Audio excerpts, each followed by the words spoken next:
because he wants us to become, there's a lot of things that are intertwined with becoming rather than just being focused on goals. And even if you do get the goal, if you miss the process, you've missed relationship, you've missed him, because that's where we are, not in religion, but in the kingdom. And I heard unmistakably his voice that said, I see you're praying, keep going. I see that I've been able to witness my life, every aspect, everything, even the things you think that don't matter, even your health, your well-being, how you spend your time, how you rest, everything begins to be, for me, it was realigned to the kingdom. However, that was just the starting point. Every year we have these yearly cycle and yearly rituals of setting goals and setting responsibilities and setting our outcome for the rest of the year. And it's a Western tradition, or now it's more of a global tradition because a lot of the world is westernized in that sense. However, there's been a shift for me. Over the last few years, I've been learning to walk by faith and not by sight. I've been learning to walk by faith in Yahweh, my Elohim, and which is in, most English Bibles, the Lord your God. And I've been learning to seek him the way he wants to be sought, and be learning to align myself to him the way he wants to lead. Because, in our Bibles, in our walk, if we say that he's our master, then actually, and if we say that he's our Elohim, if we say that Yeshua, his son, is our master, then we want to actually let him do the leading and see where he takes us. So my life has been so far about exploring that and seeing who I become as a result of that. Which leads me to what I began to see about the Father. The first thing I began to see was that he wants us to become, and not rather to just focus on our doing. And because he wants us to become, there's a lot of things that are intertwined with becoming rather than just being focused on goals. Oh, this is what I'm going to do at this year. I'll give an example. There was, I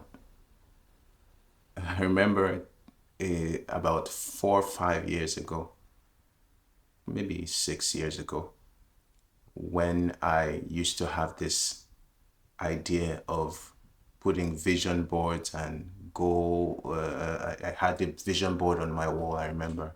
I think my wife even saw it for a brief occasion, and then it wasn't aesthetically pleasing, and then it was thrown away. But the point was that I had this vision board. It had all these things: a car, a house, a this, a that, a this. And then right somewhere in the middle, I had a certain amount I wanted to make in a year. And I believed, because I was at that point, I was brought up to think, well, you need to set your goals and then you need to meet them. And you need to pursue that number. You need to pursue this. Because I put this amount of that I wanted to earn this was in dollars, and this was per month. But there was something interesting. Did you know that for the period that I put that amount, this was a 5-figure amount. I put that amount on my wall and I said, I need to earn this every single month. And I had a number I wanted to hit, which was 6 figures by the end of the year, accumulated in revenue. I never hit it one single time. Every single time I put it there, I never hit it. And it was just looking at me And I'm saying this as someone that worked professionally, had a really good job, this was all the things I believed Abba Father gave me. And I had a really good job. I had everything that I thought I just needed to put that goal, and then somehow I would get there. But lo and behold, it didn't happen like that. In fact, it didn't happen until something else began to shift, and that was having to do with becoming rather than focusing on that goal. So I took the goal off my wall because I felt the leading of Abba to take the goal off my wall, because every year I was putting, nothing was happening. So it gave me some time to really go back. And this was also at a really critical time. I believe this was about 2023. Yes, I had some time to go back to Abba Father. I felt the nudging of his presence to come in and begin to seek him. And so I remember that time period, there was a video that was released actually, and that video actually had a man of Elohim, a man of God, that was talking about the importance of praying and importance of seeking and importance of coming to Abba Father to know him, and the critical time period that we're in. And long story short, the video struck me, and it struck all of us in the house, but it struck me I'm seeing this from my own standpoint. I began to seek, I began to pray, I began to search, and it opened the door for a call that he issued upon my heart that time period. That was a 40-day prayer. So we went on it. By day 39 of that 40-day prayer, everyone was celebrating, and everyone was we had seen some things, we had seen different things, different signs, different aspects, different speakings. People were getting things. At day 39 of that prayer, everybody was wrapping up Thanksgiving and everything. Oh, wow, wow, wow. And I heard unmistakably his voice that said, I see you're praying, keep going. And can you imagine 39 days you've been going through consecutively? One would think I've hit the jackpot. However, that was just the starting point. Before I continue, what I want you to pick from my experience is that the Father isn't so much focused about that thing you have on your wall or in your note or wherever you have it posted, even on your phone. The Father is more focused on who you are in Him and who you become in Him and through Him. The Master, Yeshua, is focused on you abiding in Him, me abiding in Him, we abiding in Him, and we becoming built up in Him. This is a principle, as I share my experience, that I want you to take note of. Being built up in Him, becoming, rather than just focusing on doing. And because of that, you will learn the ways of the King, because He's the King of Kings. And you will learn the ways of the kingdom, because that's where we are. Not in religion, but in the kingdom. It's experiential and it's process oriented. It's not goal oriented. It's process oriented.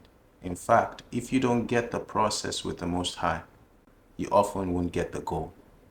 And even if you do get the goal, if you miss the process, you've missed relationship.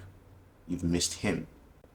And that, going back to my experience, day 39, the goal was going through the 40-day prayer. But in the process of the prayer, I began to meet the King. Day 39 was when I heard the voice of the King saying, keep going. I'm watching you. So it opened up what would be right now, it's still ongoing. I can say that the journey has not stopped. I'm glad it hasn't stopped. Since that 40-day prayer of 2023, I believe. I'm glad that this journey hasn't stopped because a lot of who I am right now has been strengthened.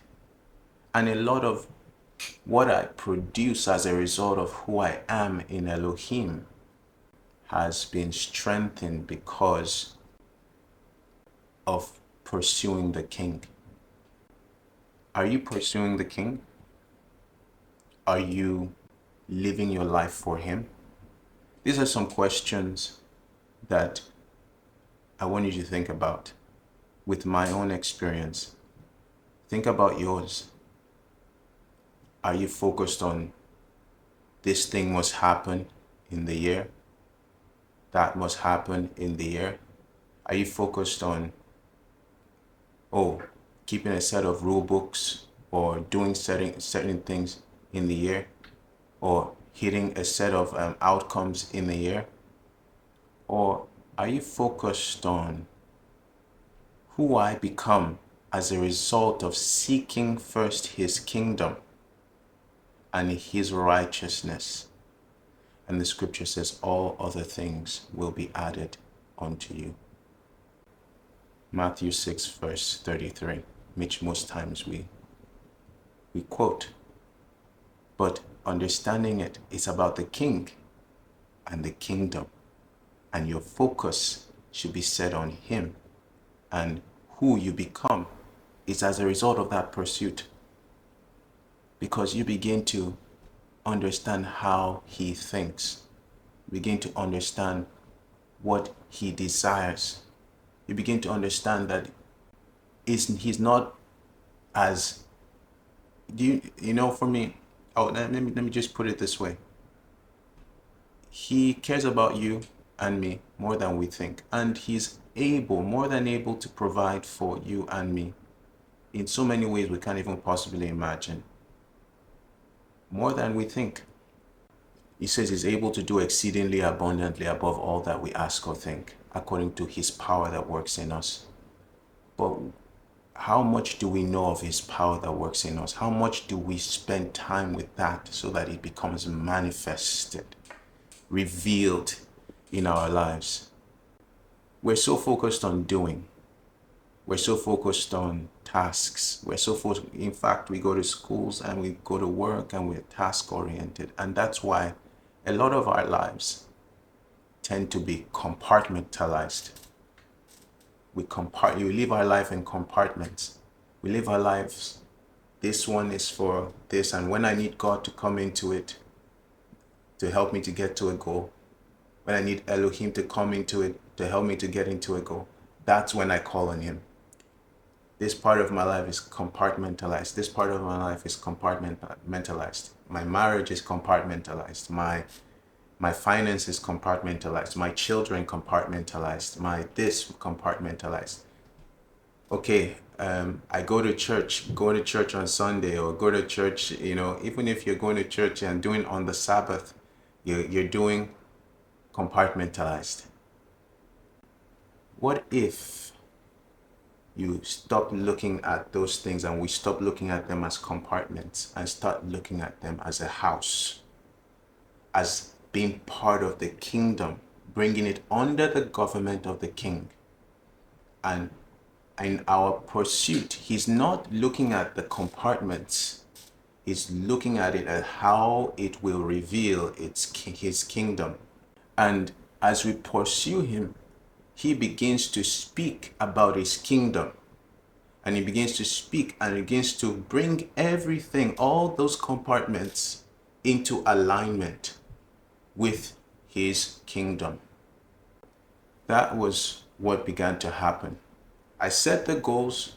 I didn't happen. I began to pursue the King. Day 39, He said, keep going. In the process of keeping going for about almost 3 years now, since 2023, Gregorian year, you see that I see that I've been able to witness my life, every aspect, everything, even the things you think that don't matter, even your health, your well-being, how you spend your time, how you rest.